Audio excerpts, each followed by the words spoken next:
relacionado en las redes, existe obligación de cumplir con los deberes tributarios, pues bueno, evidentemente muchos se habrán podido dar cuenta que no es más que una invitación mordaz eh, para, para lograr una mayor audiencia, si se quiere, con el tema que se va a tratar, y que evidentemente, pues, en sentido estrictamente técnico, en todo caso sería al revés el título.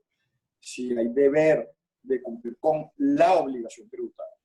Con la obligación, a propósito de la distinción analítica que todos conocemos entre la obligación tributaria, la obligación de fondos, por un lado, y los deberes formales, por el otro, en la medida que, siendo el eje temático exclusivo del tema que vamos a abordar, la determinación de la obligación tributaria, pues todos sabemos que cuando hablamos de determinación, estamos hablando de la obligación de fondos y no de los deberes formales.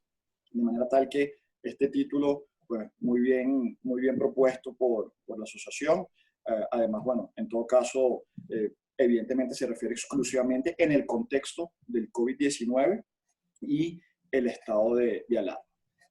La finalidad no es otra que conversar un poco sobre este working paper, que como ya dijo Juan Carlos, yo circulé ya algunas versiones anteriores, inclusive la más reciente a la que él mismo se refería, está colgada en la página web de la BDT, y bueno, esperando que hayan podido descargarlo y revisarlo. En cualquier caso, obviamente no, la conversación no voy a atender de manera exclusiva todos y cada uno de los puntos del trabajo por una razón elemental de tiempo. Sí voy a ir a los aspectos fundamentales. Estimo que hablaré aproximadamente 35 minutos y luego, como ya decía Juan Carlos, abrimos los micrófonos y todas las personas interesadas en participar y las preguntas que tengan y planteamientos, con mucho gusto haremos nuestro mejor esfuerzo en atenderlos. Espero que el evento sea de la mayor utilidad y aplicación práctica para ustedes, como yo estoy seguro que lo será para mí. Dicho lo anterior, y entrando en materia, la estructura del trabajo consiste en dos partes. Hay una primera parte en la que se repasa brevemente, muy brevemente, el concepto del procedimiento de determinación de la obligación tributaria, por un lado, así como las modalidades por el sujeto en las que se puede llevar a cabo este procedimiento por el otro, con la finalidad de delimitar el alcance o el ámbito procedimental de ejercicio de lo que hemos referido en el trabajo como el derecho que tiene el contribuyente a que toda actuación determinativa se realice en días y horas hábiles.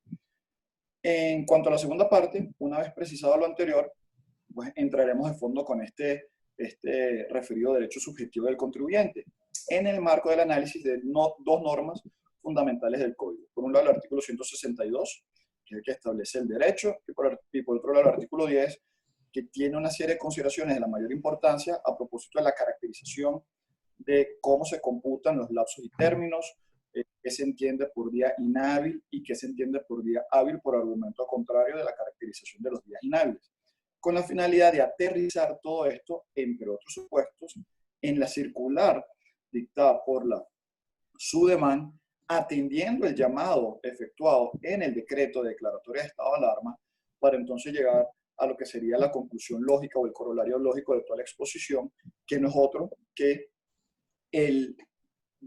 la delimitación de los supuestos de prórrogas automáticas de los plazos y términos de los procedimientos de determinación de la obligación tributaria.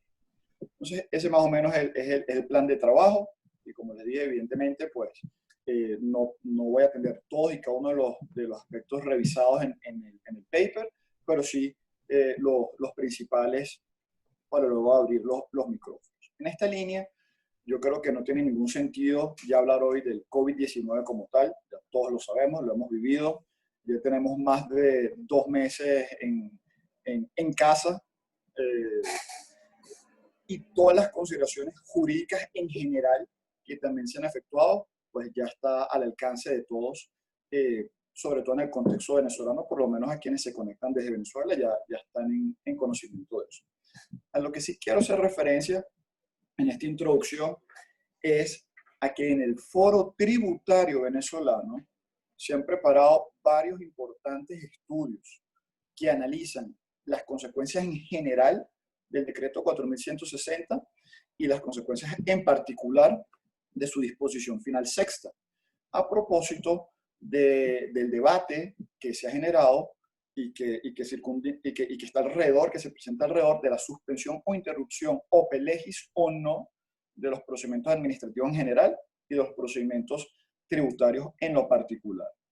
Todo lo cual evidentemente ha generado una suerte de incertidumbre que evidentemente ha imperado alrededor del cumplimiento de las obligaciones fiscales. Los vemos en el medio profesional, consultas de los clientes, debates en el foro, etcétera, etcétera. Y bueno, y en estos importantes trabajos que he referido, en los cuales felizmente se han presentado sólidos argumentos en estos trabajos, sólidos argumentos que justifican con razones de distinta índole, de distinto cuño, el no cumplimiento durante esta atípica y esta inédita situación de las obligaciones tributarias. Argumentos como derecho a la vida y derecho a la salud por encima de deberes tributarios, causas extrañas no imputables, llámese caso fortuito o fuerza mayor, eximientes penales tributarios, etcétera, etcétera, etcétera. A los trabajos que específicamente nos referimos son a los excelentes trabajos que no solo les recomiendo su lectura, sino inclusive me atrevería a decir que son de lectura obligatoria, con fines no solo académicos conceptuales, sino de índole profesional, como son los trabajos de mi buen amigo, querido amigo Luis Fraga Pitaluga y Andrés Tagliaferro, el trabajo de mi también buen amigo Eduardo Meyer y de mi querida amiga y compañera de consejo directivo, la profesora Rosa Caballero. Entonces, esos trabajos todos, por cierto, los están referidos en mi paper, específicamente en la nota del pie número 7, en la que los pueden descargar con sus respectivos links. Entonces, eso ha sido el enfoque de estos trabajos que se han preparado a la fecha. Nuestra aproximación en particular es más modesta. Nosotros nos referimos exclusivamente, y en torno a esto va a girar evidentemente la exposición, al procedimiento de determinación de la obligación tributaria y a los derechos del contribuyente en este procedimiento y con especial referencia a uno en particular. Y todo esto, ¿por qué? Porque si bien en los importantes trabajos que se han publicado a la fecha se ha comentado algunos aspectos de determinación, y teniendo en cuenta los múltiples argumentos que se han empleado y que todos coadyuvan a la defensa del contribuyente, el aspecto medular de los mismos no ha sido el procedimiento de determinación, nuevamente, por la cantidad de argumentos que se han desarrollado, que en nuestra opinión el procedimiento de determinación se presenta como un tema clave, sobre todo porque habilita soluciones prácticas a esta situación. Y lo más importante, creo yo, que estas situaciones prácticas las encontramos con fundamento expreso en el Código Orgánico Tributario, por un lado, y al margen de lo que establece el decreto de estado de alarma en general y al margen de lo que establece la disposición final sexta en particular. Por lo que es igual, en mi opinión, se habilitan soluciones prácticas con fundamento en la norma tributaria general por antonomasia del ordenamiento jurídico venezolano, que no es otra que el propio Código Orgánico Tributario. Y esto adquiere la mayor relevancia e importancia si se tiene en cuenta la inexistencia de medidas de alivio fiscal coyuntural, entiéndase diferimientos, suspensiones, fraccionamientos, etcétera, de las cuales hemos lamentablemente visto en esta coyuntura, y apenas dos medidas que yo creo que si bien formalmente pueden entenderse como medidas de alivio fiscal coyuntural, pues materialmente no son tales, la que está referida al IVA y el impuesto de la renta, que ni nos vamos a molestar en comentar. Razón por la cual entonces nos vamos a centrar en las normas del código y específicamente, una vez más, en lo que hemos referido como el derecho del contribuyente a que toda actuación determinativa se realice en días y horas. Entrando entonces en la primera parte del trabajo, el procedimiento de determinación tributaria, su concepto y modalidades por el sujeto. Muy brevemente, ¿a qué se refiere el procedimiento de determinación como lo enseña la doctrina? El procedimiento de determinación tributaria no es otra cosa que ese acto o conjunto de actos que tienen lugar para declarar, por un lado, declarar la existencia de la obligación tributaria y en caso de existencia, fijar su cuantía. Es por un tema del nacimiento, si nació o no la obligación, y en caso de haber nacido, su monto, el quantum, la cuantía de la obligación. Y a esto lo que, de manera resumida, se refiere el procedimiento de determinación de la obligación tributaria. Y este procedimiento de determinación se puede llevar a cabo de distintas maneras. En esta oportunidad nos interesa son las modalidades por el sujeto. Es decir, quién es el sujeto o quiénes son los sujetos que pueden declarar la existencia y en caso de existir la cuantía de la obligación. Pues bueno, tenemos que, en primer lugar, como es por todos conocido y así lo delimita el Código Orgánico Tributario en este orden, tenemos la determinación que realiza el propio contribuyente, el propio sujeto pasivo, que es la denominada autodeterminación, de las cuales sobran ejemplos en el ordenamiento jurídico venezolano, como por ejemplo en materia de impuestos sobre la renta, en materia de impuesto al valor agregado, en la que en la declaración que se prepara no se está concretando otra cosa que declarar que existe o no, y en caso de que existe, cuál es el monto de la obligación. En segundo lugar, tenemos la determinación mixta, o la que realizan ambos sujetos, de manera conjunta, contribuyente y administración. El contribuyente le provee unos insumos informativos a la administración para que sea esta la que formalmente declare la existencia y, en caso de existencia, cuantía de la obligación. En tercer lugar, tenemos la determinación oficiosa, o la determinación que realiza la administración tributaria, que en el ordenamiento jurídico venezolano y en el Código Orgánico Tributario, su modalidad procedimental por antonomasia, por definición, no es otra que la fiscalización, ¿no? Y en cuarto lugar, una modalidad determinativa también por el sujeto, ya no por un sujeto de la relación jurídico-tributaria, sino por el sujeto judicial o por el órgano judicial. Pues bueno, es exactamente esa modalidad determinativa que puede llevar a cabo el juez de lo contencioso tributario, en la medida que, como todos sabemos, está superada la concepción del juez tributario como un juez que evalúa la mera juridicidad del acto administrativo sometido a control de legalidad, sino que va más allá a propósito de las facultades de plena jurisdicción que goza desde la Constitución del 99 expresamente, y que entonces puede él también declarar la existencia o inexistencia de la obligación, en caso de existencia, fijar su cuantía. Esta modalidad, por cierto, que si bien es mencionada en las modalidades o tipologías por el sujeto de la determinación, no es desarrollada con mayor detenimiento en la segunda parte del trabajo, porque como bien sabemos, y todo el giro discursivo se va a centrar alrededor de los días que son hábiles y los días que son inhábiles. Entonces, teniendo en cuenta que la tipología de días, el elemento temporal que guía la actuación de tribunal son días de despacho, pues bueno, es una modalidad entonces que queda por fuera del discurso que más adelante continuamos. Y vale precisar, antes de ya pasar de inmediatamente a la segunda parte, que como lo ha explicado el profesor y académico Gabriel Ruán Santos, hay otros procedimientos determinativos regulados en el Código Orgánico Tributario. Estos no son los únicos. Estos son los que estamos haciendo especial énfasis por considerar los más importantes en la tipología por el sujeto. Pero si se repara que el procedimiento administrativo no solo se divide en los procedimientos constitutivos de la voluntad administrativa de primer grado, sino que también hay procedimientos recursivos o recursivos de la voluntad administrativa o de segundo grado, tenemos entonces ejemplos como el que regula el Código Orgánico Tributario, el recurso jerárquico. El recurso jerárquico mediante el cual se impugna la voluntad administrativa en segundo grado es también un procedimiento determinativo en la finalidad, en la medida que a través de ese recurso también se puede declarar la existencia o inexistencia de la obligación y una vez más fijar su cuantía. Entonces, con esto, haciendo un breve repaso, pasando revista al concepto de determinación y a las modalidades, entremos entonces en la segunda parte, que es el aspecto medular del trabajo. El tema del COVID-19 y el derecho del contribuyente a que toda actuación determinativa se realice en días y horas hábiles. En la primera parte del trabajo en la que no voy a entrar por la naturaleza de este evento, con enfoque profesional, una distinción analítica que se propone siguiendo una teoría de filosofía del derecho y teoría general sobre normas prácticas y no prácticas.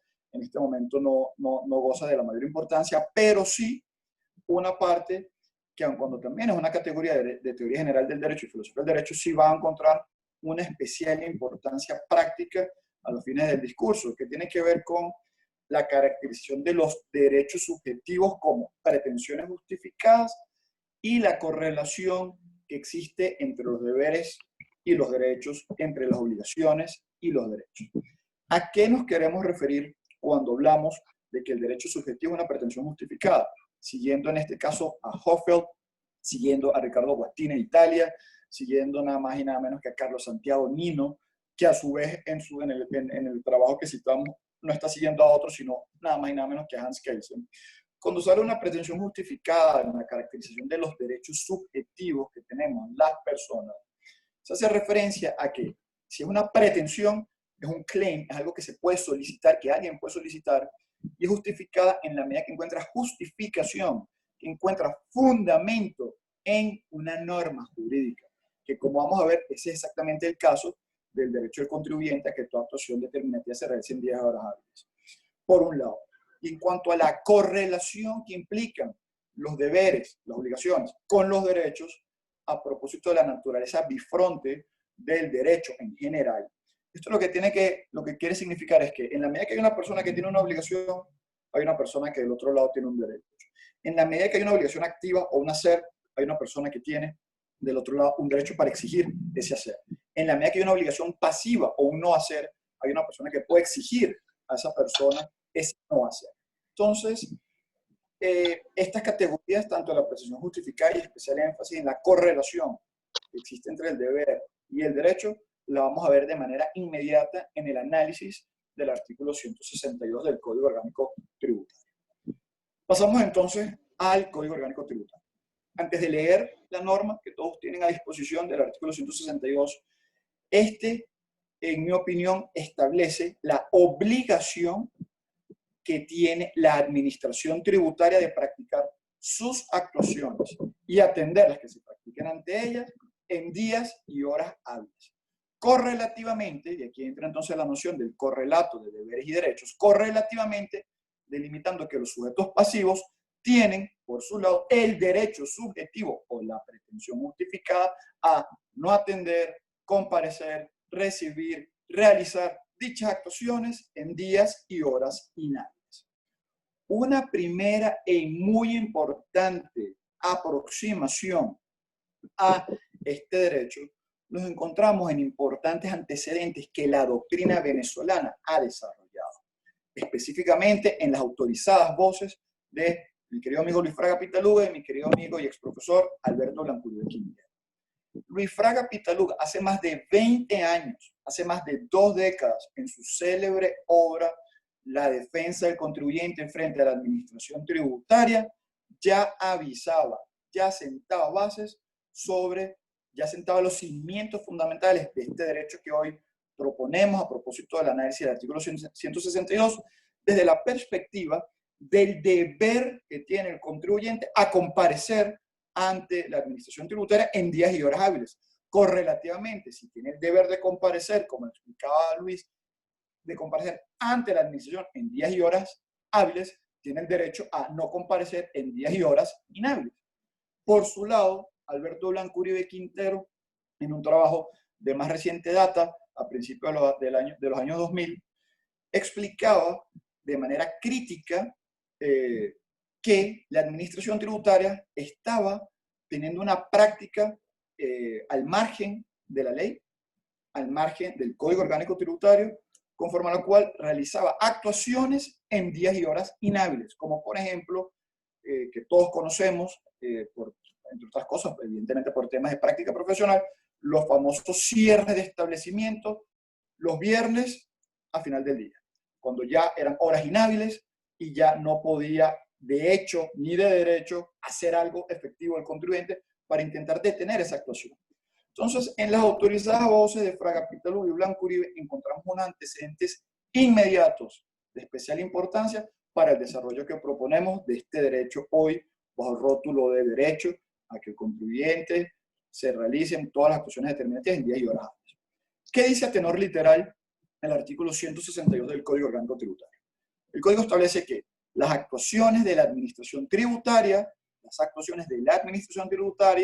y las que se realicen ante ella deberán, enlace oracional de mayor importancia que tiene carga deóntica obligacional, deberán practicarse en días y horas hábiles. ¿Qué estamos diciendo? Entonces, que la administración tributaria tiene la obligación en general de realizar sus actuaciones de investigación, comprobación, recaudación, etcétera, en días y horas hábiles. Por lo que, partiendo que de la actuación por antonomasia, por definición, por excelencia de la administración tributaria, es precisamente su actuación determinativa, como entre otras autorizadas voces de la doctrina comparada a la doctrina extranjera, lo ha sostenido el profesor Ramón Valdés Costa de Uruguay. Entonces, con más razón, apelando al argumento fortiori en su especie de menos a más, con más razón, tiene la obligación, al igual que en todas sus actuaciones, de realizar la función de determinación, como la ha caracterizado el profesor, amigo y académico Gabriel Ruan Santos. La función de determinación debe realizarla también en días y horas hábiles. Y nuevamente entra la fórmula de la correlación de deberes y derechos, correlativamente teniendo el contribuyente el derecho a que toda actuación determinativa que realice la administración se realice en días y horas hábiles. Pero hay más. Si el contribuyente entonces tiene, como en efecto, el derecho a que toda actuación de determinación por parte de la administración tributaria se realice en días y horas hábiles, con más razón, apelando nuevamente al argumento a fortiori, ahora en su modalidad de menos a más, tiene el derecho a realizar sus propias autodeterminaciones en días y horas hábiles, como dicho sea de paso se desprende del tenor literal del artículo 162 del Código Orgánico Tributario, en cuya primera parte hace referencia a las actuaciones de la administración y luego emplea la fórmula siguiente: y las que se realicen ante ella. Las que se realicen ante ella, ¿quiénes somos o quiénes son los que realizan actuaciones ante la administración tributaria? Pues precisamente los sujetos pasivos, precisamente los contribuyentes irresponsables. Por lo que, ahora apelando al argumento a contrario, esto le permite al sujeto pasivo no materializar actuaciones determinativas en días y horas inhábiles, example y gracia, presentar sus declaraciones impositivas. Y aquí ya pueden ver entonces por dónde se va decantando la posición que vamos a aterrizar de seguida. Entramos entonces en el artículo 10 del Código Orgánico Tributario. El artículo 10 del Código Orgánico Tributario, al igual que el 162, una de las normas más importantes a estos fines, por un lado, se encarga de hacer unos planteamientos sobre cómo deben computarse los plazos y cómo se entienden los términos que están regulados por años, por meses, por días, qué ocurre cuando estos lapsos vencen en un día inhábil, y además establece en su parágrafo único, que tiene especial importancia a nuestros fines, tres definiciones legales de qué se entiende por día inhábil. Entonces, atendiendo a tenor literal, ¿qué dice el artículo 10? Lo leemos de la manera siguiente. Artículo 10. Los plazos legales y reglamentarios se contarán de la siguiente manera. Numeral primero. Los plazos por años o meses serán continuos. Oído el tambor con esto, que tiene no poca importancia práctica, como veremos a continuación. Los plazos por años o meses se cuentan de manera continua. Numeral segundo. Los plazos establecidos por días se contarán por días hábiles. También tiene la mayor relevancia práctica. Número 3. En todos los casos, sean computados por años, meses o días, en todos los casos, los términos y plazos que vencieren un día inhábil para la administración tributaria se entienden prorrogados hasta el primer día hábil siguiente. Esta es una norma de especial importancia porque guía la conducta tanto de la administración como del contribuyente para que sepan qué deben hacer ante un vencimiento de un lapso o un término en un día inhábil. Y luego el parágrafo único establece las tres definiciones por todos conocidas de día inhábil. El primero tiene que ver con los días declarados feriados. El segundo, cuando los días de la respectiva oficina administrativa de la administración tributaria no esté abierta al público o esté cerrada al público, que tiene una especial connotación que veremos enseguida. Y en tercer lugar, el que ha tenido especial importancia en los tiempos actuales, que tiene que ver con la no apertura al público de las oficinas receptoras de fondos nacionales o lo que es igual de la banca, ¿no? Conforme lo determine, y ya también veremos esas connotaciones, el calendario anual de sus actividades. Entonces, con esto pasamos al análisis general del artículo 10 sobre los cómputos de los plazos y términos, para luego entrar al análisis particular del parágrafo único y las definiciones de días inhábiles. En cuanto al cómputo de los plazos y términos, como decía anteriormente, tiene especial importancia el numeral tercero, en la medida que delimita que cualquier término y plazo que vence en un día inhábil para la administración se entiende prorrogado automáticamente hasta el día hábil siguiente. Entonces nos salta la siguiente pregunta. ¿Qué ocurre cuando esos plazos se computan por años o meses, por un lado, y qué ocurre cuando esos plazos se computan por días, por el otro? Como dicen los numerales primero y segundo del mismo artículo 10, cuando los cómputos están establecidos en la ley o en el reglamento por años o meses, el transcurso de los mismos se hace de manera continua, por lo que lo mismo no se ve alterado. Pero el vencimiento en un día inhábil es el que se ve prorrogado hasta el próximo día hábil siguiente. Tengamos esto en cuenta. Cuando son cómputos de lapsos por años o meses, el transcurso, de acuerdo a esa norma del código, no se ve alterado, pero cuando el vencimiento coincide con un día inhábil, es ese vencimiento que se corre hasta el próximo día hábil siguiente, se prorroga automáticamente. Por oposición a los cómputos que ya están establecidos en días, en la medida que si están establecidos en días y la fórmula del cómputo, salvo excepción, como es el mismo código, serán por días hábiles, entonces tanto el transcurso del cómputo por días como el vencimiento se ve prorrogado. ¿Qué quiere decir esto? Que si hay un lapso, por ejemplo, de computado por días de 15 días hábiles, y cuando empezó esta situación, íbamos por el día número 5, el día 5 se detiene, a partir del 6 no hay cómputo, y el próximo día hábil será el sexto día de este cómputo, y seguirá corriendo ese lapso que está fijado por días. Entonces, esto tiene la mayor importancia en la medida que, evidentemente, cuando los cómputos son por días, tanto el transcurso como el vencimiento se ve prorrogado hasta el próximo día del siguiente, en la medida que esa es precisamente la unidad temporal de cómputo por días de ese lapso en particular. Ahora bien, hay que hacer una aclaratoria. Esto es, evidentemente, a partir del análisis, lo que dice el propio Código Orgánico Tributario.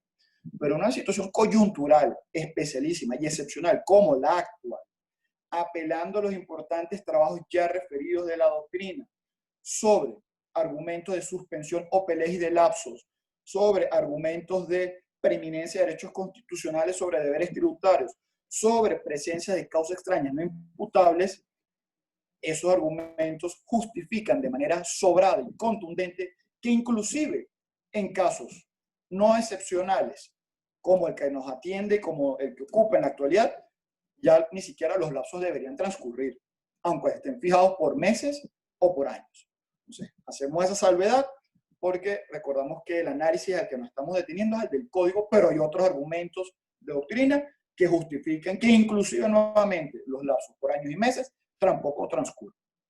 Entonces, pasemos al análisis particular del parágrafo único del artículo 10 a propósito de las tres definiciones legales de días inhábiles.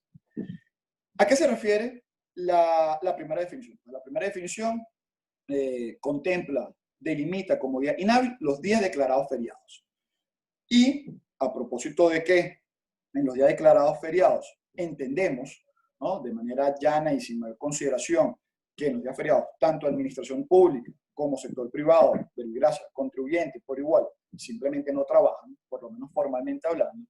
Entonces, el ámbito de aplicación de estos días declarados feriados a los efectos determinativos, a los efectos de las modalidades de procedimiento de determinación, comprende todas las modalidades determinativas, todas las modalidades de determinación, autodeterminación, determinación mixta, determinaciones oficiosas, determinaciones de segundo grado de recurso jerárquico y todas las demás modalidades determinativas que regula el Código Orgánico Tributario, que no hace otra cosa que significar o traducirse en que los plazos y términos establecidos en días no corren ni vencen, como será evidente, por computarse en días hábiles, mientras que los fijados por años y meses, si bien en principio, entre comillas, transcurren, con la salvedad apuntada sobre los demás argumentos de doctrina, en la medida que son continuos, no vencen sino hasta el próximo día hábil siguiente.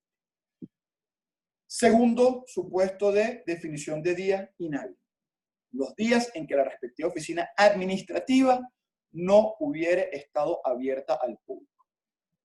Como lo planteamos en el trabajo, el ámbito de aplicación a efectos de procedimientos determinativos de este segundo supuesto comprende todos los anteriores menos las modalidades autodeterminativas.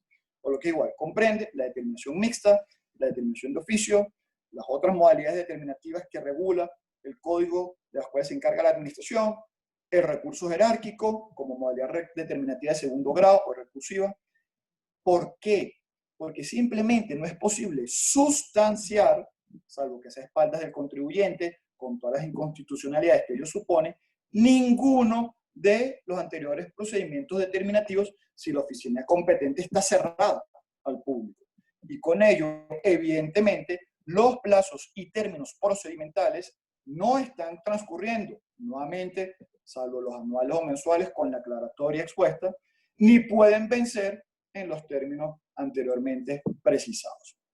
Vale la pena también indicar que ante el supuesto de que en los tiempos actuales alguna oficina estuviese abierta durante la pandemia, con todo lo criticable de esta medida y con los palpables riesgos que ello supone de contagio para la salud y para la propia vida, los riesgos para la vida que suponen para las personas, no solo para las que trabajan, que ya sería una medida bastante dislatada para las que trabajan en esas oficinas administrativas, sino para quienes asistan a las mismas.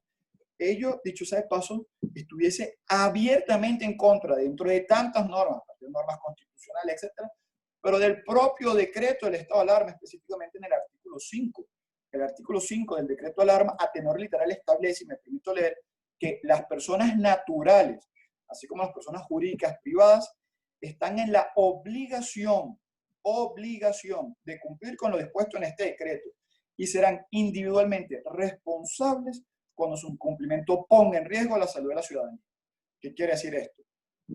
La misma administración es la primera que está siendo responsable si abre sus oficinas y los contribuyentes serán responsables si envían a su personal o a sus abogados o a las personas que defienden sus intereses, derechos e intereses ante una oficina de la administración durante la pandemia.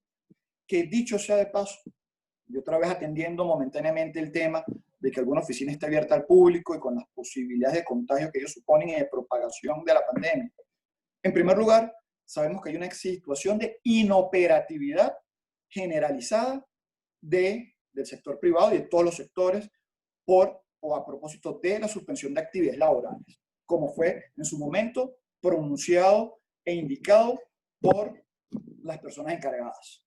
Y en segundo lugar, no pueden los contribuyentes participar, hay una prohibición de participar en los procedimientos administrativos en general y de los procedimientos determinativos en particular, ¿no?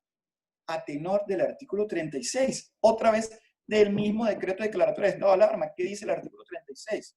El artículo 36 dice que los órganos y entes de la Administración Pública Nacional, dentro de la cual evidentemente se encuentra la Administración Tributaria, así como las empresas, sector privado y demás formas asociativas privadas, están otra vez en la obligación de colaborar con la Comisión COVID-19 en el ejercicio de sus funciones.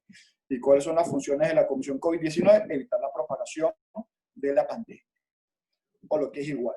Por el lado que lo veamos, bajo el supuesto de que existiesen en la actualidad oficinas de la administración abierta, hay otros argumentos que dicen, mira, esto no tiene sentido.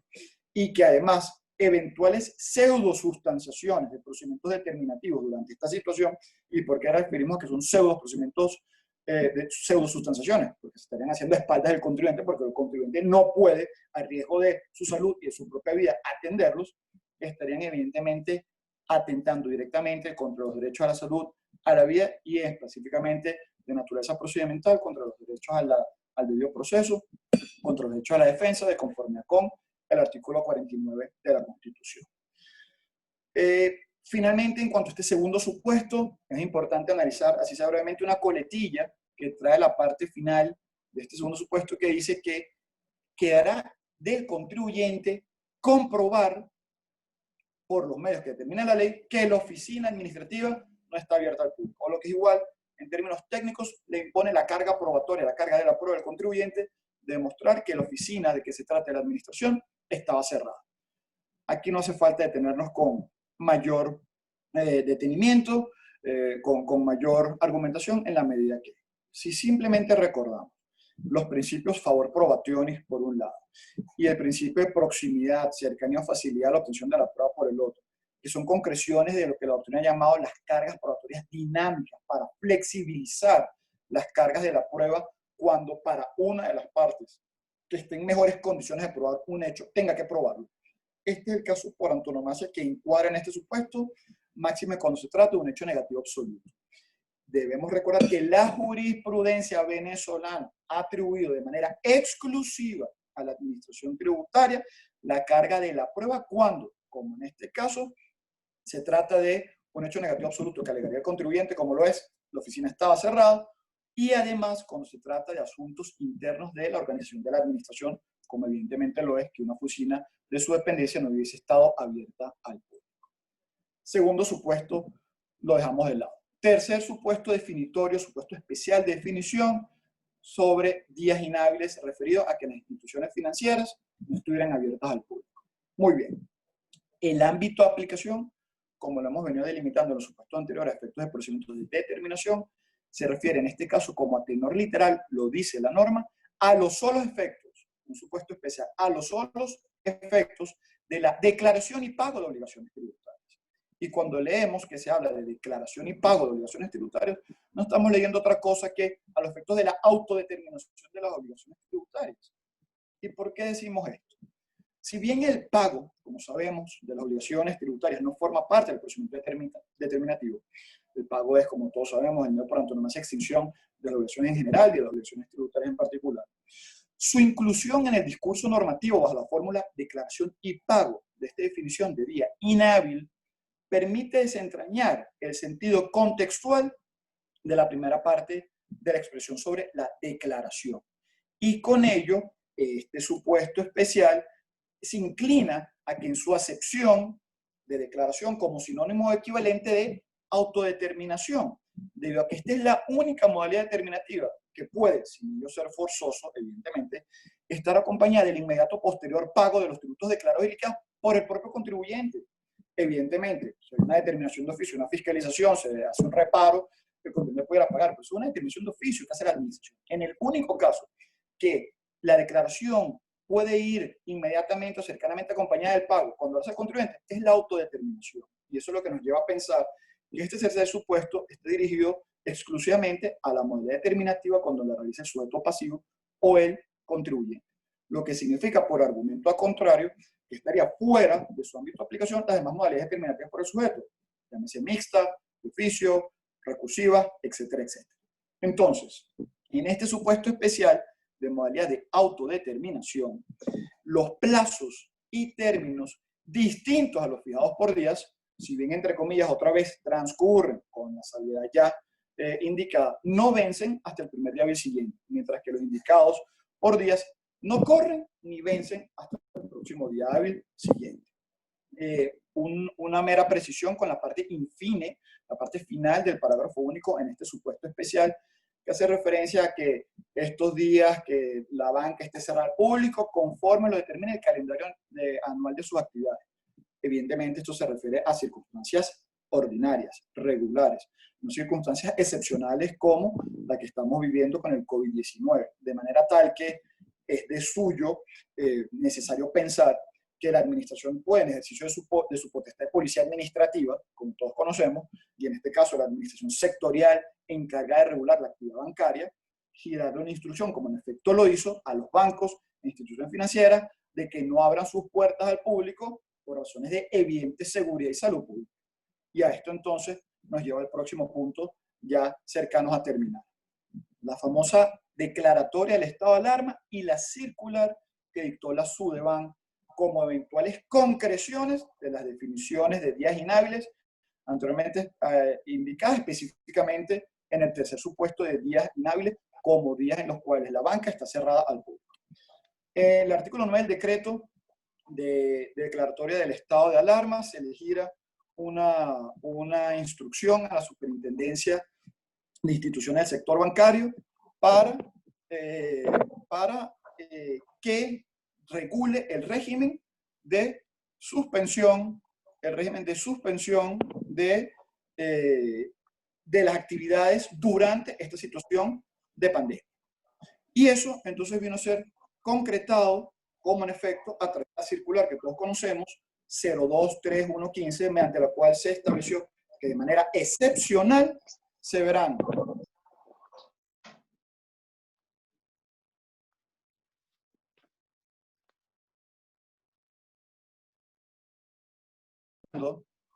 ¿Aló? Ahora sí, ¿Aló? ahora sí. Ahora sí. Ok, entonces, sí, pensé que estaba entrando una llamada, me disculpen y creo que había perdido el audio. Entonces, decía que en el artículo 9 del decreto de la declaratoria de estado de alarma, en efecto, se elegir una instrucción a la superintendencia para que regule un régimen de suspensión de sus servicios. Y en efecto esto vino a ser concretado en la circular que todos conocemos, mediante la cual se declaró que excepcionalmente se verán suspendidas las actividades de atención directa a los clientes y usuarios público en general, y además una referencia bien importante, una anotación de especial relevancia, aclarando que los servicios online, la banca electrónica, se mantendrá operativa, pero que es la modalidad de servicio que tanto si un servicio público en día no laboral.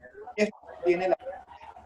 Porque cuando evidentemente se dice que la banca irá funcionando como funciona normalmente en días laborables, días no laborables, cosa que decir, días inhábiles. También en sintonía con lo que regula el Código Orgánico. De manera tal que, a propósito de algunas consideraciones en el foro, de reparando en las más creativas fórmulas, más de una contra, se han pretendido sustentar para que el contribuyente realice obligaciones, realice actuaciones a las que no está obligado a realizar, para precisar tres cosas. Por un lado, es verdad, la banca está funcionando online. Por otro lado, es verdad, las declaraciones impositivas se pueden pagar. Por otro lado, es verdad, los tributos también se pueden pagar. Si bien estos tres elementos son ciertos, si bien estos tres elementos son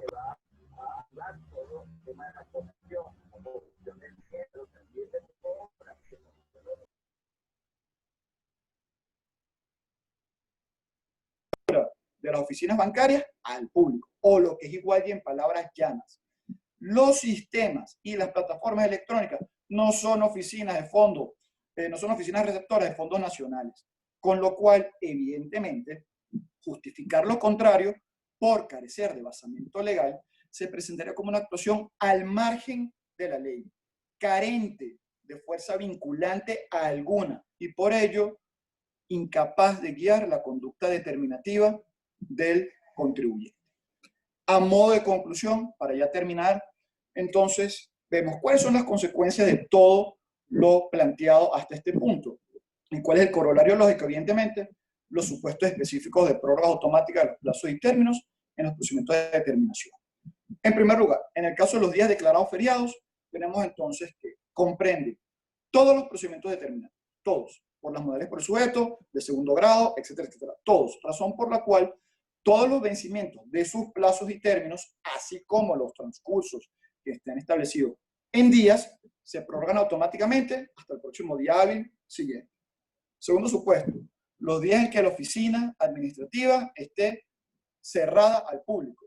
Significa que comprende aquí todos los procedimientos determinativos menos el de autodeterminación en los términos explicados, razón por la cual todos los vencimientos de sus plazos y términos nuevamente, así como los transcursos de los que estén establecidos en días, se prorrogan hasta el próximo día hábil siguiente. Y finalmente, los supuestos de días inhábiles en los que las instituciones financieras no estuvieran abiertas al público comprenden todas las modalidades autodeterminativas, entiéndase, declaraciones y liquidaciones de impuestos sobre la renta, impuesto al valor agregado, etcétera, razón por la cual todos los vencimientos de sus plazos y términos, así como otra vez los transcursos de los que estén establecidos en días, se prorrogan automáticamente hasta el próximo día del siguiente. Esto entonces habilita entender que en la situación coyuntural actual, a propósito de COVID-19, declaratoria de estado de alarma, etcétera, etcétera, todos los procedimientos de determinación tributaria mixta, determinación de oficio y determinación recursiva, se entienden que no vencerán sino hasta el próximo día siguiente, en la medida que en efecto las oficinas administrativas estén cerradas, con la salvedad hecha del riesgo que supondría pretender abrirlas bajo el argumento de que entonces se puede atender estos procedimientos. Y en segundo lugar, todos los vencimientos de los plazos y términos, así como los transcursos que estén establecidos en días de los procedimientos de autodeterminación, nuevamente impuestos a la renta, IVA, etcétera,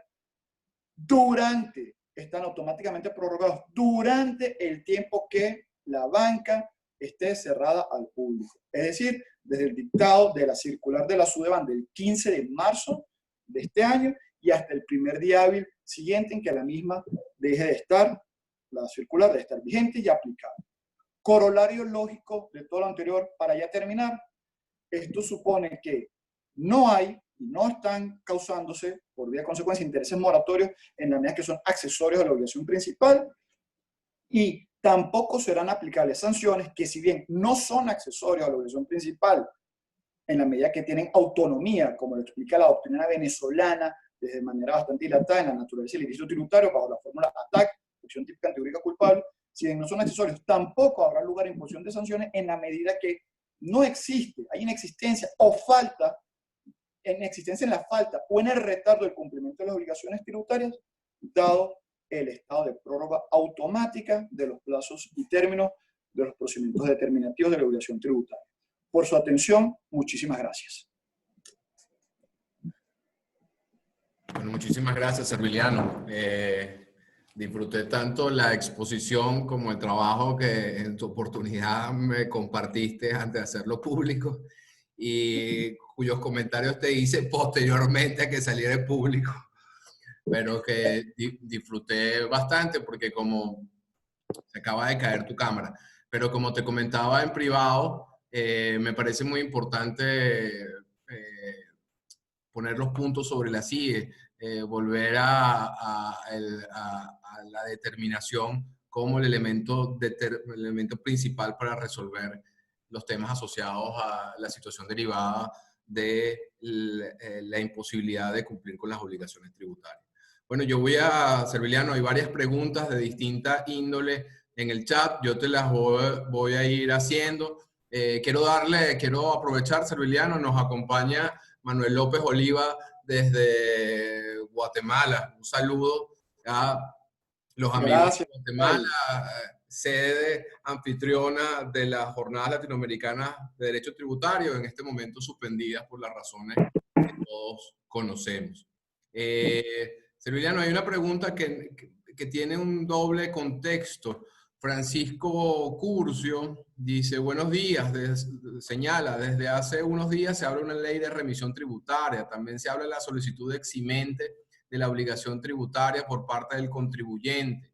¿Es comprobable la eximente aun cuando la administración tributaria hace referencia que se consideran días hábiles para todos, para toda la administración tributaria, los que en ellos trabajan? Por tanto, no ha sido un éxito, pareciera, la paralización de sus actividades y la obligación que está a disposición del contribuyente para cumplirse. Bueno, un poco entiendo que el chat algunas veces no es el mecanismo más adecuado. Pudiese parafrasear a Serviliano la pregunta de decir, ¿podemos invocar una eximente de la responsabilidad penal tributaria cuando hay un régimen de que claramente justifica el no cumplimiento de las obligaciones vía las normas de determinación? Bueno, así lo establece a tenor literal el Código Orgánico Tributario, eximentes penales tributarios, así lo ha desarrollado ya la doctrina que citaba, específicamente se encarga de ello Luis Fraga Pinto en su excelente trabajo al respecto. Evidentemente una situación como esta, que dentro de los eximentes que están expresamente tipificados en el código encontramos caso fortuito y fuerza mayor, no creo que resista mayor análisis desde ese punto de vista bajo el falaz argumento de la apertura de oficinas de la administración, máxime teniendo en cuenta las normas ya referidas del propio decreto que obligan a tanto a la administración como al sector privado a cumplir con lo establecido en este decreto y con la condición COVID-19. Y la forma por antonomasia de cumplimiento es evitar la propagación del virus. De manera tal que, como ya lo decía en la exposición, justificar bajo el ardid, bajo la falacia de que hay alguna oficina administrativa abierta que se puedan atender, como lo planteo, determinaciones mixtas de oficio, recursivas, entre otras, no es más que un atentado directo contra la vida y la salud, y evidentemente ambas califican como derechos constitucionales fundamentales superiores al cumplimiento de derechos tributarios, por un lado, y en cuanto al eximente, como tenor literal lo establece el Código Orgánico Tributario. Sí, nos preguntan si estas consideraciones, obviamente parte de una preocupación profesional, familiar, se extiende al ámbito de sucesoral. Hoy estaba a propósito en el comité procesal de la ABDT y también surgió esta pregunta. Obviamente te la dejo, Serviliano. Es que no estoy seguro de haber entendido. Si surge a propósito... La pregunta tiene que ver con si tus consideraciones son extensibles al ámbito de sucesoral, a la determinación de las obligaciones en materia del impuesto sobre sucesiones. Totalmente, totalmente. Y precisamente por eso, de ahí la importancia de entender en qué consiste el procedimiento determinativo, y esa es la finalidad de la primera parte del trabajo. Si entendemos que determinación es la declaratoria de la existencia o inexistencia de la obligación, y en caso de existencia la cuantía, y las distintas modalidades determinativas por el sujeto que explicaba, todo lo que se aborda en la segunda parte del trabajo es aplicable al ámbito procedimental de cualquier manifestación determinativa, y siendo la encargada en materia sucesoral una de las formas determinativas, dicho sea de paso, con mayores problemas de arbitrariedad directa en la coordinación de sucesiones, como todos conocemos, y sobre lo cual tuve el honor de publicar un trabajo hace años con, en paz descanse, mi querido amigo Alberto Baumeister Toledo, en el homenaje al otro queridísimo profesor y en paz descanse Jaime Parra Pérez. Evidentemente, nuevamente, cualquier modalidad determinativa de la obligación, dentro de ellas, la sucesoral, está supeditada a todas las consideraciones anteriores. Y lo más curioso es que en este caso, en el lapso de la determinación sucesoral, el cómputo es por días. La ley lo establece por días. No dice 6 meses, habla de 180 días. Y si es un cómputo por días y atendiendo a tenor literal lo que dice el Código Orgánico Tributario, los cómputos por día no solo se corren hasta el próximo día del siguiente vencimiento, sino que el transcurso no, valga la redundancia, no transcurre, no se computa. O lo que es igual, a tenor literal conforme a lo que dice el código, una vez que empezó esta situación y no se computa porque es un lapso entendido y regulado por días, esos días no han transcurrido a los efectos de la presentación de la declaración sucesoral como manifestación determinativa. Gracias. Bueno, nuestro amigo y miembro del Consejo Directivo, Juan Corodi, se ve que Emilia, su hija, lo dejó un rato libre porque ha hecho una pregunta, reflexión larga que te leo de seguida. Dice: felicitaciones, Serviliano, muy claro, excelente. Si me permite, quisiera conocer tu opinión sobre una consideración que hemos sostenido en varias intervenciones y en un artículo casi culminado. En el peor de los casos, cuando existen dudas sobre la virtualidad de los argumentos los días hábiles, a pesar de que la norma es clara, no puede haber ejercicio de la actividad administrativa que tenga efectos en el patrimonio y los derechos subjetivos de los contribuyentes, en tanto y en cuanto no exista control efectivo de los órganos jurisdiccionales. En consecuencia, si la justicia está suspendida, si la jurisdicción contencioso tributaria está suspendida, no hay control y por lo tanto no es posible o tolerable actuaciones administrativas. Un poco es la reflexión, pregunta que te hace Juan. En efecto es así y gracias Juan Esteban, gracias por tus consideraciones y por el planteamiento, amigo querido. Actuación administrativa en general no está sometida a control, actuación determinativa tributaria en particular tampoco, y por eso se da referencia, sin ahondar en más precisiones, sobre la determinación judicial, que es una modalidad determinativa que suele ser olvidada, pero juez también determina. Entonces, a cualquier controversia determinativa, específicamente determinativa, así como administrativa en general, que no puede ser sometida a control, había cuenta la suspensión por 2 pronunciamientos del denominado TCJ, evidentemente corren la misma suerte de todo lo anterior, a efectos de suspensión y a efectos de no poder materializar las actuaciones administrativas en lo general y tributarias en particular, por no estar sometidas las mismas a control, eventual control posterior judicial de la legalidad de dichas actuaciones. Rosamari te pregunta, es una pregunta, Serviliano, que debemos entender en el contexto de la preocupación de nuestros oyentes, porque a la cual te referiste en tu exposición, pero quizás vale la pena revisitar la respuesta. Rosemary dice: muchas oficinas del CENIAT y de impuestos municipales, alcaldías están abiertas. Alega que las obligaciones tributarias continúan. Bueno, exactamente como ya lo indicamos, si bien el código, la fórmula normativa del código no solventa esa situación en particular, bajo el argumento de que si está abierta, entonces un día hábil para la administración, de manera tal que entonces cualquier modalidad de determinación mixta, oficiosa, recursiva, estuviera en principio habilitada. No es menos cierto que también, como lo dijimos y como está explicado en el trabajo, sobran los argumentos como los ha desarrollado la doctrina, nuevamente los trabajos de Luis Fraga Pitaluga, Tagliaferro, Meyer, Caballero, que justifican con peso, con argumentos de índole constitucional, la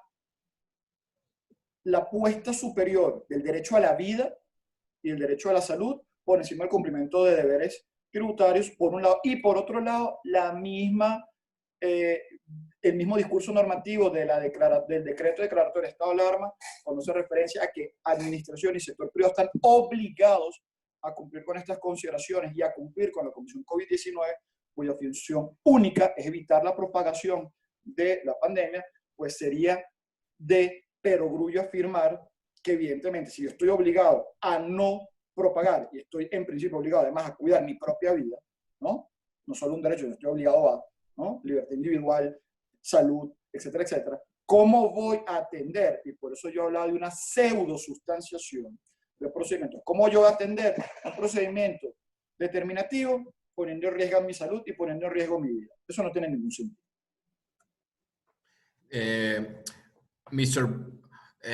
El señor vicepresidente Vice, Manuel Iturbe, saludos a Manuel, te hace más que una pregunta, es un comentario. Hola, Serviliano, excelente exposición. Si bien la banca electrónica está operativa, eso no es condición suficiente para que sea día hábil, por ejemplo, un día sábado o esos días de estado de alarma. Las oficinas receptoras de fondos nacionales están cerradas a los fines de semana y también ahorita con motivo del COVID. Yo creo que, la observación de Manuel está completamente alineada con la exposición que has hecho.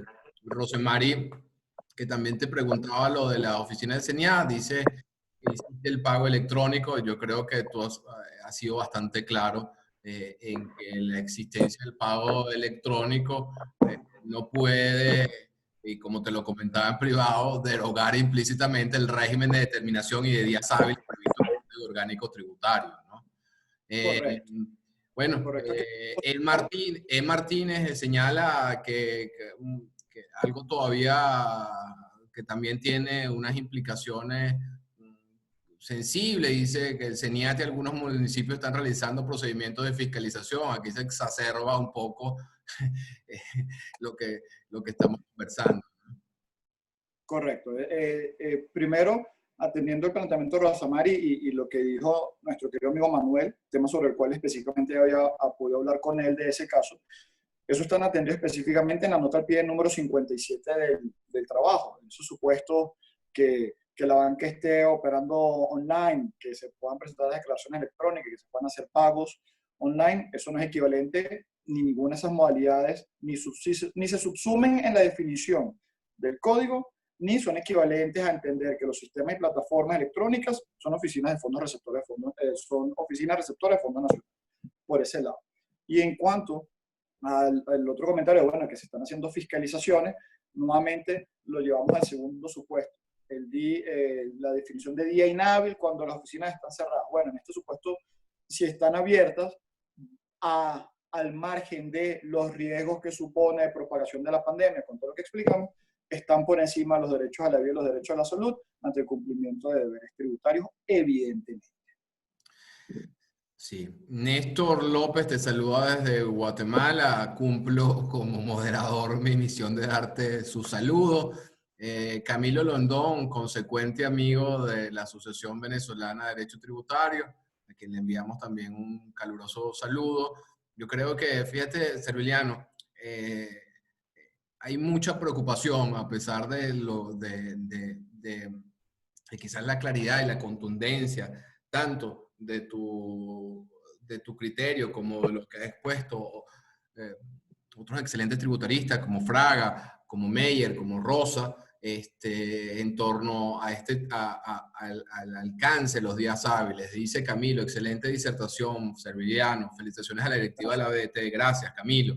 Dice, Una pregunta más bien retórica. Alegan algunas voces que la habilitación del sistema informático de procesamiento de declaraciones es suficiente para asumirse como días hábiles los días en que transcurre la suspensión de actividad de las oficinas bancarias. ¿Cuál es tu opinión? Como ya justo le decíamos, Camilo, saludos al directo amigo. Eso, aparte que está expresamente abordado en el trabajo, nuevamente hago referencia a la nota 1057 para los interesados en leerla, ni el hecho de que la banca trabaja en Internet, como lo dice, por cierto, la propia circular de la Sudeban, que hace referencia expresa que la modalidad por Internet opera para días no laborables, no en una situación como esta, en cualquier situación, porque la banca no para sábado y domingo, que son días no laborables en principio, o en días feriados, está trabajando online, lo dice la propia circular.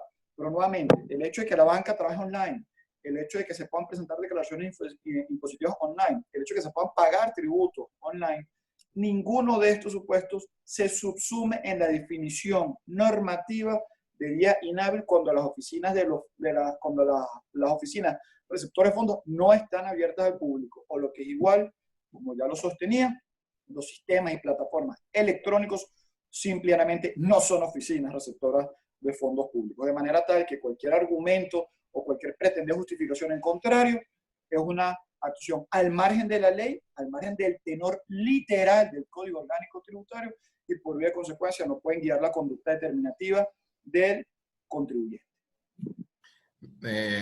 Serviliano,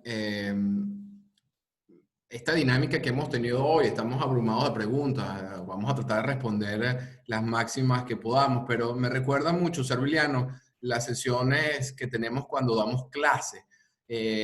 Uno expone y creo que al final de las clases es necesario repasar, volver sobre algunos temas para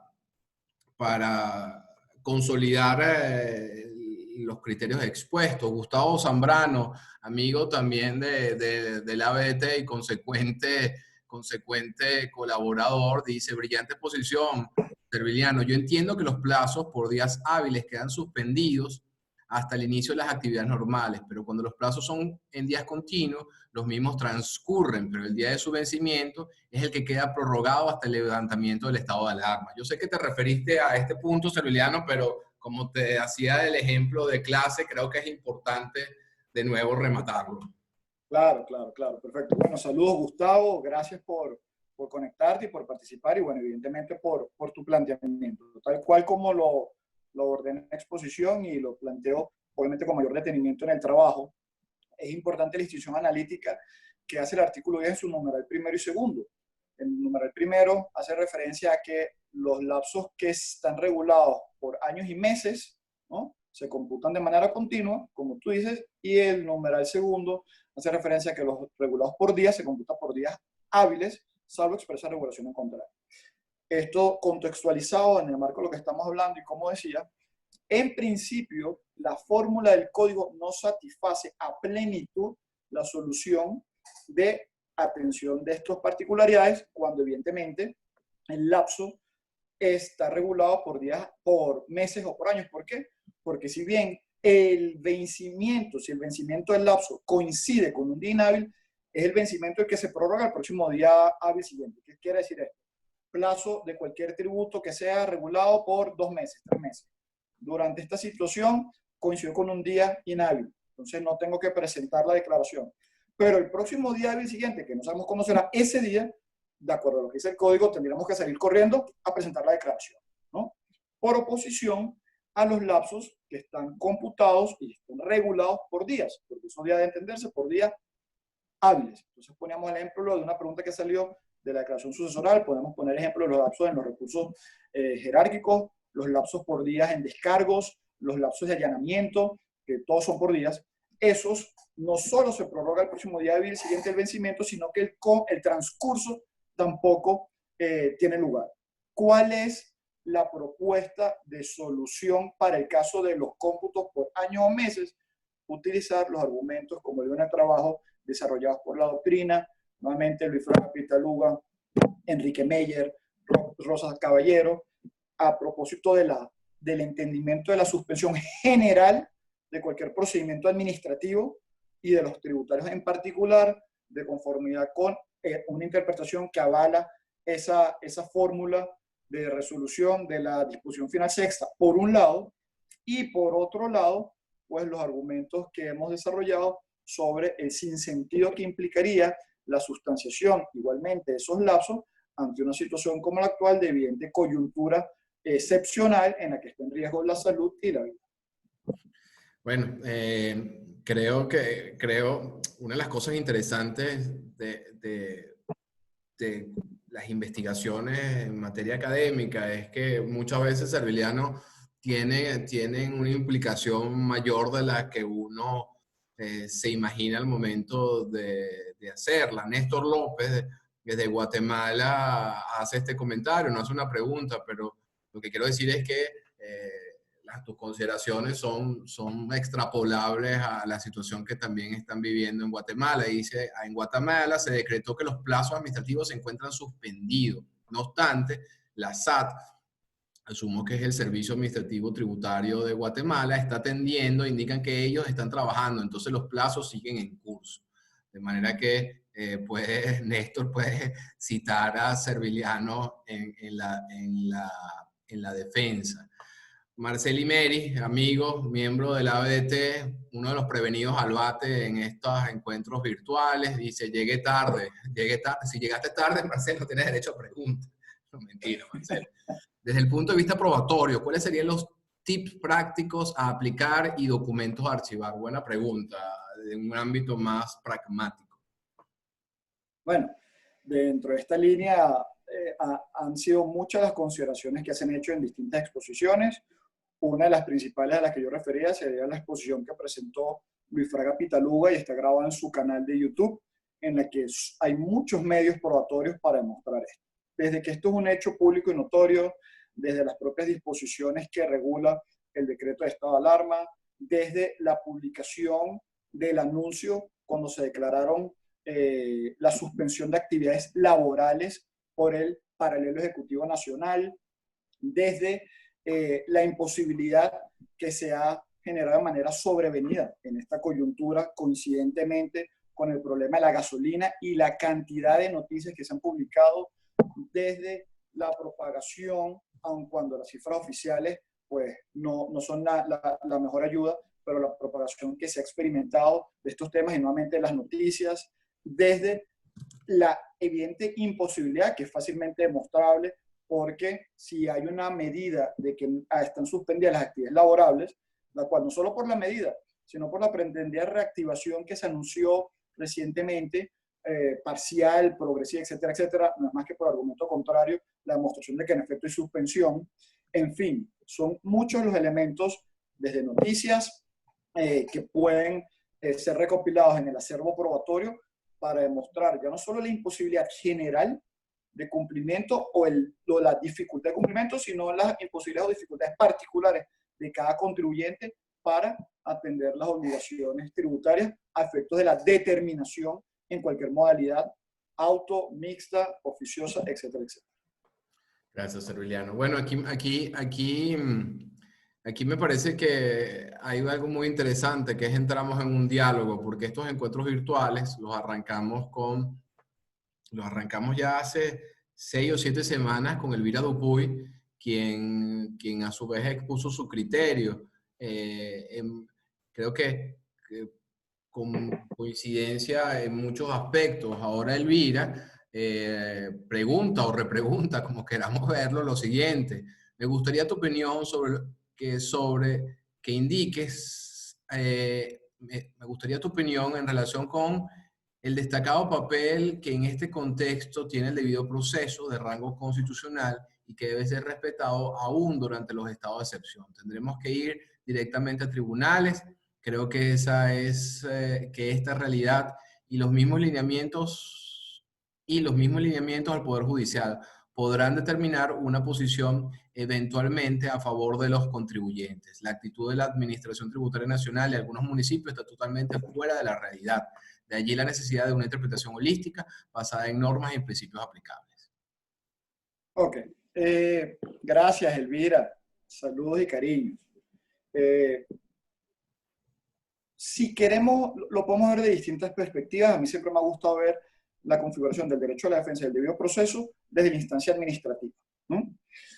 Desde el momento en que el contribuyente, como lo decía durante la exposición y lo planteo en el escrito, desde el momento en que el contribuyente, por ejemplo, bajo el falaz argumento de que hay algunas oficinas de la administración abiertas al público, ¿no?, estaría, entre comillas, en principio obligado a atender determinaciones mixtas, determinaciones de oficio y procedimientos recursivos determinativos, ¿no?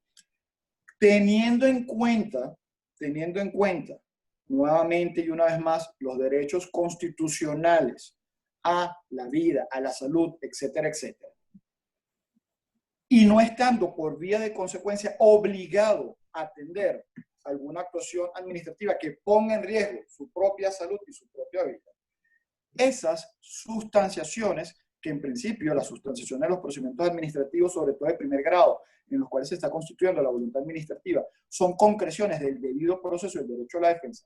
Esas eventuales sustanciaciones no serían más que, como las denominé, pseudosustanciaciones. Serían falsas sustanciaciones en la medida que no puede verse obligado el contribuyente a asistir a riesgo de su propia salud y de su propia vida.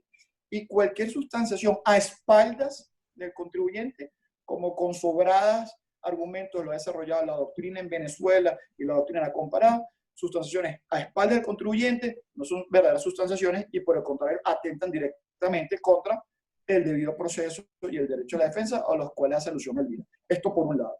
Si la voluntad administrativa entonces nace viciada, como esto sería producto de una pretendida pseudosustanciación de esta naturaleza, ese es el primer argumento ante la concreción de la tutela judicial efectiva en un eventual litigio tributario para decir, bueno, evidentemente mis derechos a la defensa y mis debidos procesos fueron violados porque pretendían que yo asistiera a una determinación mixta, a una determinación de oficio, a un recurso jerárquico, cuando que lisamente me iba a poner en riesgo de contagio a mi personal, a mis abogados, etcétera, etcétera. Entonces no había, si bien formalmente había oportunidad para atender estos procedimientos, materialmente no.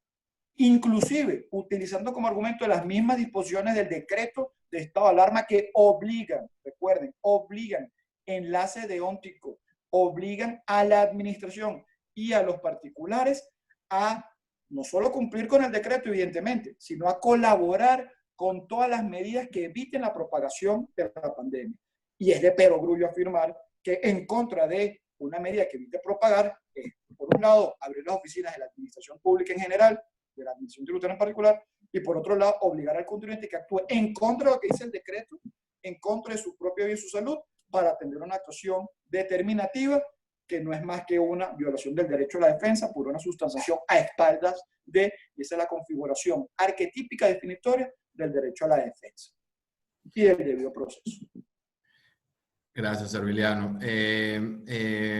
El INSU se refiere a la situación de aquellas empresas que quedan eximidas de cumplir el decreto de estado de alarma y que están generando ingresos. Yo creo que las consideraciones son extensibles. No dependen de que si tú estés generando ingresos o no, sino de las normas del Código Orgánico Tributario relativas a la determinación y el cómputo de los respectivos plazos y términos. J. Ferreira pareciera presentar aquí una opinión divergente.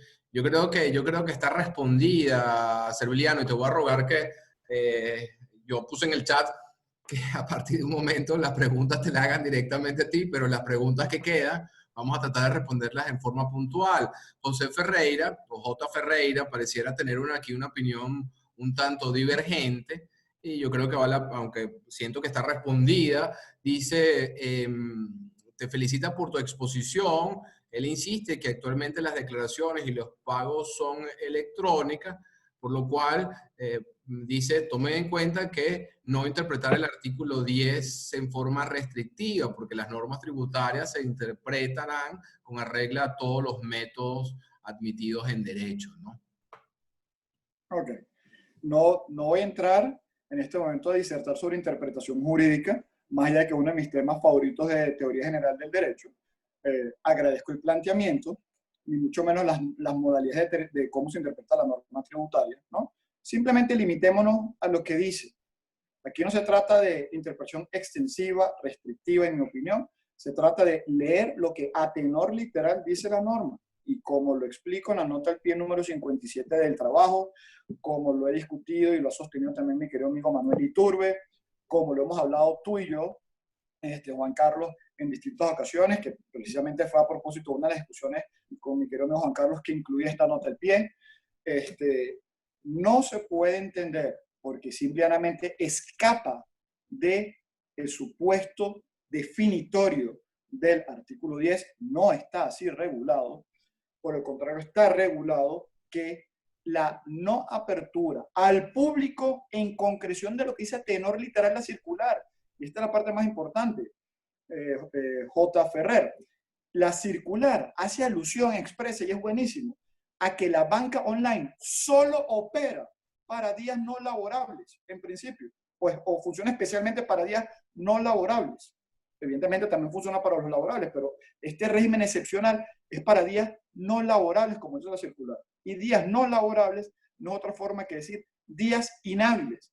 Y lo que nos interesa saber es qué dice el código, qué se entiende por día inhábil.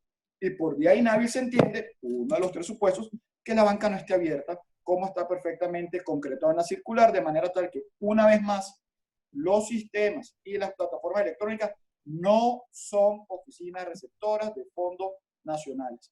No lo establece el código establece todo lo contrario. Las oficinas son las oficinas de dependencias físicas y cuando estas no están abiertas, el resultado es día inhábil, como la propia Sudeban lo entendió, como la propia Sudeban lo dictaminó en su circular y como la propia Sudeban a tenor literal hace referencia a los días no laborables en su propia circular. No quisiera simplificar o banalizar esta discusión, pero nunca se planteó que una declaración de retenciones de IVA que venciera un 24 de julio, un 5 de julio, pudiese presentarse por el hecho de que hay banca electrónica o declaración electrónica. Este régimen que tú has explicado nadie se cuestionó ese hecho por haber medios electrónicos para declarar y pagar el tributo. Bueno, Serviliano, quiero expresar simplemente las felicitaciones. Carolina, Elina, Dubrasca, Rosemary, Jonasa Ponte, Ori Cisneros, María Marcano, Elvira, Marco Pieraldi, Cristina, Galit, Roberta Núñez de Chile, te envían, entre otras personas, sus felicitaciones. Yo agradezco que nos hayas acompañado, agradezco la deferencia en haber compartido tu trabajo conmigo previo a su publicación. De nuevo, aquellos que no hayan tenido oportunidad de leer el trabajo, lo pueden descargar desde la página web de la Asociación Venezolana de Derecho Tributario. Tuvimos prácticamente durante toda la sesión de hoy casa llena en los términos de Zoom, lo cual agradecemos su interés. Esperamos el desarrollo de estos nuevos eventos a propósito de la flexibilización, desescalado o no, pero quisiera invitarlos para nuestra sesión, nuestro encuentro virtual de la semana que viene, donde vamos a tener a Tomás Lara Pinto conversando con nosotros las lecciones del COVID-19 al comercio internacional. Tema interesante, como les decía, de carácter no tributario, para continuar con estos encuentros, de reunirnos y vernos las caras o gustos y rostros, porque todos saben que yo estoy en Bermudas a pesar de tener una camisa puesta. Señores Serviliano, gracias otra vez. Gracias a todos. Nos vemos el próximo. Chao. Muchísimas gracias, Juan. Muchísimas gracias a todos. Feliz día y feliz fin de semana. Agradecido.